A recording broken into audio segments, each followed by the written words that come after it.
मरकच्चो थाना के द्वारा मॉर्निंग में मुझे फ़ोन आया कि ऐसे ऐसी एक बच्ची मुझे मिली है, वो आवासित करने के लिए चाहते थे। ठीक है, मैंने परमिशन दिया, बच्ची को लेकर उन्होंने आए और मैं विथ डॉक्यूमेंट्स बच्ची को अपने कार्यालय में आवासित की। फिर बच्ची का काउंसलिंग किया गया। काउंसलिंग के द्वारा बच्ची ने टूटे-फूटे शब्दों में अपने गाँव का नाम बताया और जिला का नाम बताया। उसके आधार पर हम लोगों ने घर का खोज शुरू किया। अपना 181 जो टोल फ्री नंबर है उसमें मैंने कॉल किया, वहाँ पे सीपीओ से मैंने बात किया, वहाँ के थाना से मैंने बात किया। फिर ये बच्ची का अता पता नहीं चल रहा था। फिर एक थाना से और बात हुई और वो थाना प्रभारी मुझसे बच्चे का फ़ोटो मांगे। मैंने बच्ची का फ़ोटो शेयर किया। उस आधार पे बच्ची का खोज भी शुरू हुआ। तो पता चला एक गाँव है तारावाड़ी, जहाँ बच्ची का गुमशुदा रिपोर्ट दर्ज था। तो उसके दर्ज था। उसके बाद कुछ वैसा रिस्पांस नहीं आया।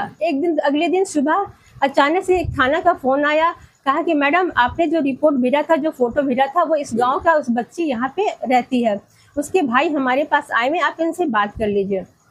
मैंने जब बात किया, बोला मैडम सुहाना आपके पास है? हम बोले हाँ। तो वो पहले तो बहुत खुश हुए और आश्चर्य करने लगे कि सुहाना आपके पास है। तो मैंने क्या, वो कहा 3 साल से वो गुमशुदा थी, बच्ची कहाँ थी मुझे पता नहीं, और आपको मिली कैसे? तो मैंने कहा भैया ऐसी ऐसी बात है, वो यहाँ पे भटक रही थी, थाना के द्वारा मुझे सुपुर्द किया गया। और आगे की मैंने पूरी जानकारी ली। हाँ, वो उन्होंने फिर मेरे मोबाइल से बच्चे से बात किया और बच्ची ने भैया का नाम लिया, सब कुछ सेम टू सेम मिल रहा था। फिर वो कहा कि अभी मेरा भाई है जो बाहर रहता है, मैं तो बीमार हूँ, मैं नहीं आ सकूँगा, मेरा भाई भी बाहर रहता है, वो सारा कागजात लेकर के आपके पास जाएगा और मैडम वो लेकर के आएगा। मैं ठीक। और वो आज सुबह सारा कागजात लेकर के आया, मिला, और बच्ची भी मिलकर इतनी खुश हुई कि भाईजान करने लगी। और वो देखा बुझा, बार में पूछा जा रहा तुम इतने साल तक कहाँ रही थी, लेकिन वो कुछ बोल नहीं पा रही थी, बोलने की हालत में नहीं थी।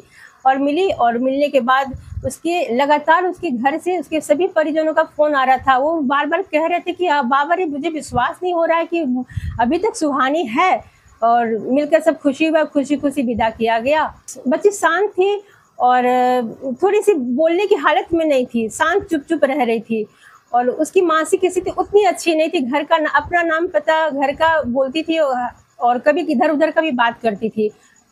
जब मैंने सुहाना के बारे में उनके परिजन से बात किया, परिजन ने कहा कि तो हम लोग तो सोचे कि मर चुकी है, क्योंकि 3 साल पहले की घटना, 3 साल से बच्ची गुमशुदा थी।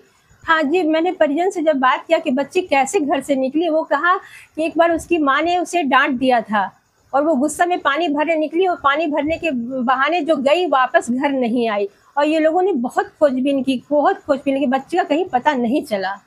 जी, त्यौहार से ज़्यादा बच्चे की सुरक्षा संरक्षण की आवश्यकता थी। तीज का त्यौहार था जो मैं हर साल करती थी, इस बार मैंने नहीं किया। फिर उसके बाद विश्वकर्मा पूजा था, हर साल मैं अपनी गाड़ी की पूजा करती थी, लेकिन इस बार मैंने अपनी गाड़ी का पूजा भी नहीं किया। क्या कारण? बच्चे की देखभाल के लिए। तो आप सखी वन स्टॉप सेंटर में उसके साथ रहते थे, घर नहीं आते थे? आते थे लेकिन फिर चले जाते थे वापस।